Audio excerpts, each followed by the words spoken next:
ಇದೇನು ಗೊತ್ತಾ ಫ್ರೆಂಡ್ಸ್, ಹೃದಯದ ಆರೋಗ್ಯಕ್ಕೆ ತುಂಬಾ ಒಳ್ಳೆಯದು. ಆಮೇಲೆ ವಿವಿಧ ವಿಟಾಮಿನ್ಗಳ, ಪ್ರೋಟೀನ್ಗಳ, ಖನಿಜಗಳ ಆಗರ ಇದು. ಆಮೇಲೆ ಕರುಳಿನ ರೋಗಕ್ಕೆ ತುಂಬ ರಾಮಬಾಣ. ಅಂದರೆ ಹೇಗೆ ಅಂತಂದರೆ ಇದು ಫೈಬರ್ ಅಂಶ ಇರೋದರಿಂದ ಇದರಲ್ಲಿ ತುಂಬಾ ಒಳ್ಳೆಯದು. ಕರುಳಿನ ಒಂದು ಸಮಸ್ಯೆಗೆಲ್ಲ ತುಂಬ ಒಳ್ಳೆಯದು. ಹಾಗಾಗಿ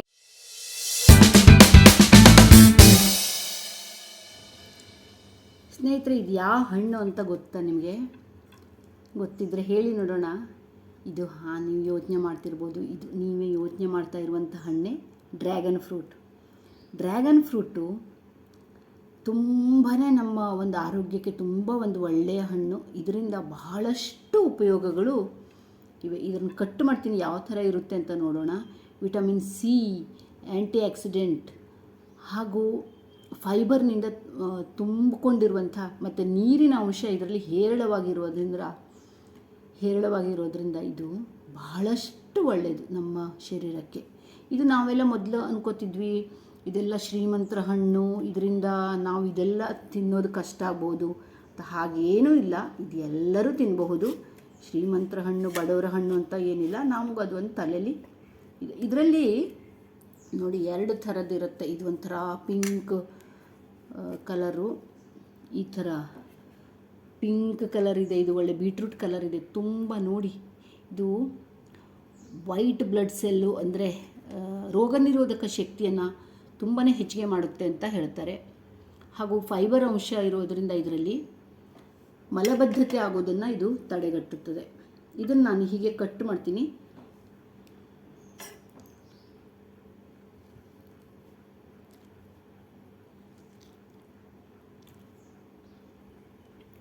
ಇದು ಯಾರಿಗಾದರೂ ಈಗ ತುಂಬ ವೀಕ್ನೆಸ್ ಇದೆ, ನಮ್ಮ ಅಂದರೆ ವೈಟ್ ಬ್ಲಡ್ ಸೆಲ್ಲೆಲ್ಲ ಕಡಿಮೆ ಇದೆ ಅಂದಾಗ ಡ್ರ್ಯಾಗನ್ ಫ್ರೂಟ್ ತಿನ್ನೋದಕ್ಕೆ ಹೇಳ್ತಾರೆ. ನಾನು ಒಮ್ಮೆ ಈ ಒಂದು 8 ರಿಂದ 10 ತಿಂಗಳ ಹಿಂದೆ ಒಮ್ಮೆ ತುಂಬ ನನಗೆ ಹುಷಾರಿರಲಿಲ್ಲ. ಆವಾಗ ನಾನು ಇದನ್ನೇ ತಿಂದಿದ್ದೆ. ನನಗೆ ಅಂದರೆ ಬ್ಲಡ್ ಸೆಲ್ ಹೆಚ್ಚಾಗಲಿಕ್ಕೆ ಒಳ್ಳೆಯದು. WBC ಏನಿರುತ್ತಲ್ವ ಅದು ಹೆಚ್ಚಾಗಲಿಕ್ಕೆ ಒಂದು ಹೆಲ್ಪ್ ಮಾಡುತ್ತೆ ಅಂತಲೂ ಒಂದು ಹೇಳ್ತಾರೆ. ಮತ್ತು ಎಲ್ಲಕ್ಕಿಂತ ಹೆಚ್ಚಾಗಿ ರೋಗ ನಿರೋಧಕ ಶಕ್ತಿ ಇರೋದರಿಂದ ಇದು. ಮತ್ತು ನಮಗೆ ಬೇಸಿಗೆ ಟೈಮ್ನಲ್ಲೆಲ್ಲ ಸ್ವಲ್ಪ ಇದನ್ನು ತಿಂದರೆ ಇದರ ನೀರಿನ ಅಂಶ ಇರೋದರಿಂದ ನಮ್ಮ ಬಾಡಿಯಲ್ಲಿ ನೀರಿನ ಅಂಶ ಇದಕ್ಕೆ ಹೇರಳವಾಗಿ ಇದರಿಂದ ಸಿಗುತ್ತದೆ. ಪ್ರತಿಯೊಬ್ಬರು ತಿನ್ನಬೇಕು, ಮಕ್ಕಳು, ವಯಸ್ಸಾದವರು ಎಲ್ಲರಿಗೂ ಇದು ಕೊಡಬೇಕು. ಇದನ್ನು ಈ ಥರ ನಾವು ತಿನ್ನಬಹುದು. ಅಥವಾ ಯಾವುದಾದ್ರೂ ಒಂದು ಸಲಾಡಲ್ಲಿ ಸಹ ನಾವು ಅಂದರೆ ಎಲ್ಲ ಈಗ ಬಹಳಷ್ಟು ರೀತಿಯ ಸಲಾಡೆಲ್ಲ ಮಾಡ್ಕೊಂಡು ತಿಂತೀವಲ್ವ, ಆವಾಗ ಸಹ ಇದನ್ನು ನಾವು ತಿನ್ಬೋದು. ನೋಡಿ, ಈ ಥರ ಬೀಜ ಇರುತ್ತೆ ಪಿಂಕ್ ಕಲರಲ್ಲಿ. ಎಷ್ಟು ನೋಡೋದಕ್ಕಂತೂ ಒಳ್ಳೆ ಪಿಂಕ್, ರಾಣಿ ಪಿಂಕ್ ಕಲರ್, ಬೀಟ್ರೂಟು ಅಂತಾನೆ ಅನಿಸ್ಬೋದು. ಬೀಟ್ರೂಟ್ ಕಲರ್ ಎಷ್ಟು ಚೆನ್ನಾಗಿದೆ ಗೊತ್ತಾ? ನೋಡಿ ಎಷ್ಟು ನೀರಿನ ಅಂಶ ಹೇಗಿದೆ ಅಂತ. ಸಕ್ಕ ಟೇಸ್ಟ್, ಮತ್ತು ಸ್ವಲ್ಪ ಹುಳಿ, ಸ್ವಲ್ಪ ಸಿಹಿ, ತುಂಬ ಹುಳಿನೂ ಇರಲ್ಲ. ಇದಂತೂ ಶರೀರಕ್ಕೆ ಅದ್ಭುತವಾದ ಒಂದು ನಮ್ಮ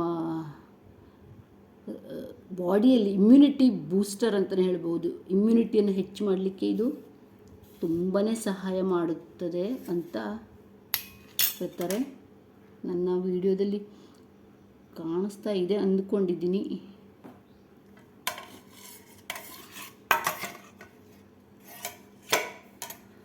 ಇದನ್ನು ತಿಂದರೆ ಜೀರ್ಣಶಕ್ತಿನೂ ಚೆನ್ನಾಗಾಗುತ್ತೆ.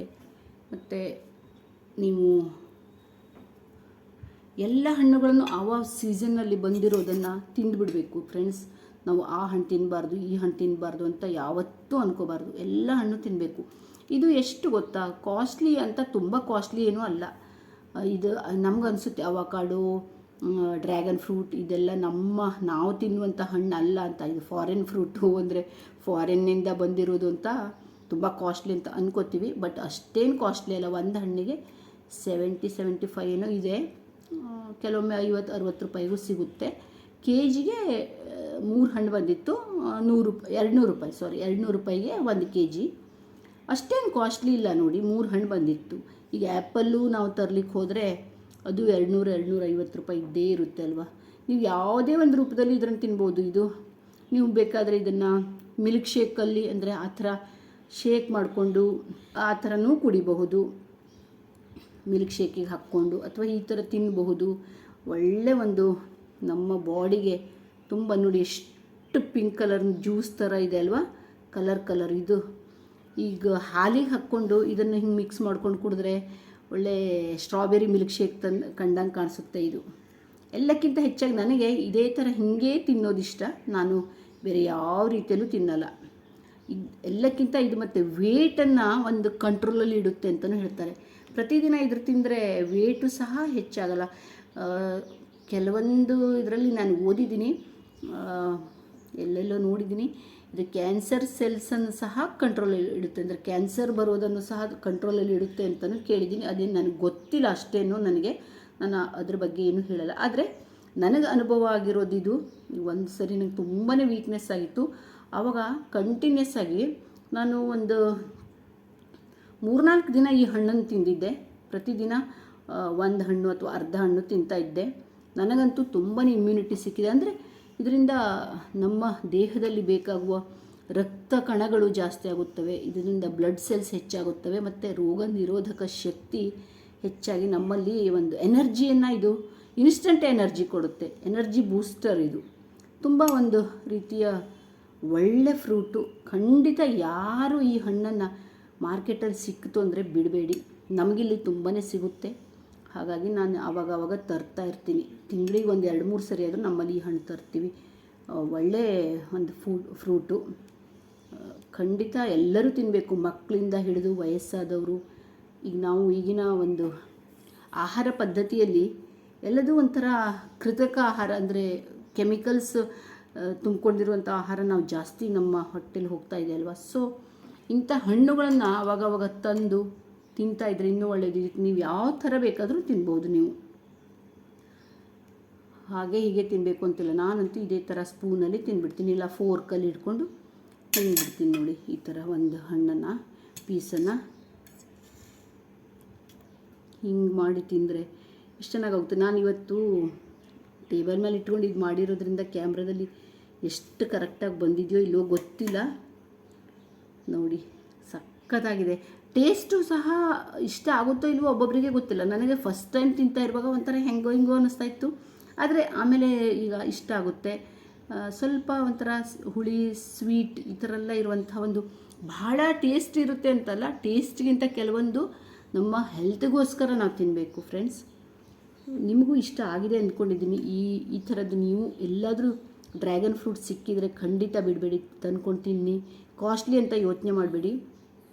ಒಳ್ಳೆ ಫುಡ್ಡು, ಒಳ್ಳೆಯ ಒಂದು ಹಣ್ಣು. ಇದರಲ್ಲಿ ಬಹಳಷ್ಟು ಒಳ್ಳೆಯ ಗುಣಗಳಿವೆ. ನಮ್ಮ ಶರೀರಕ್ಕೆ ಬೇಕಾಗುವಂಥ ಫೈಬರ್ ಗುಣಗಳು, ಆ್ಯಂಟಿ ಆಕ್ಸಿಡೆಂಟ್ ಹಾಗೂ ಮತ್ತು ವಿಟಮಿನ್ ಸಿ ಮತ್ತು ತುಂಬ ನೀರಿನ ಒಂದು ಅಂಶ ಇರೋದರಿಂದ ಬಾಡಿಯಲ್ಲಿ ನೀರನ್ನು ಬ್ಯಾಲೆನ್ಸ್ ಮಾಡಿಡುತ್ತದೆ.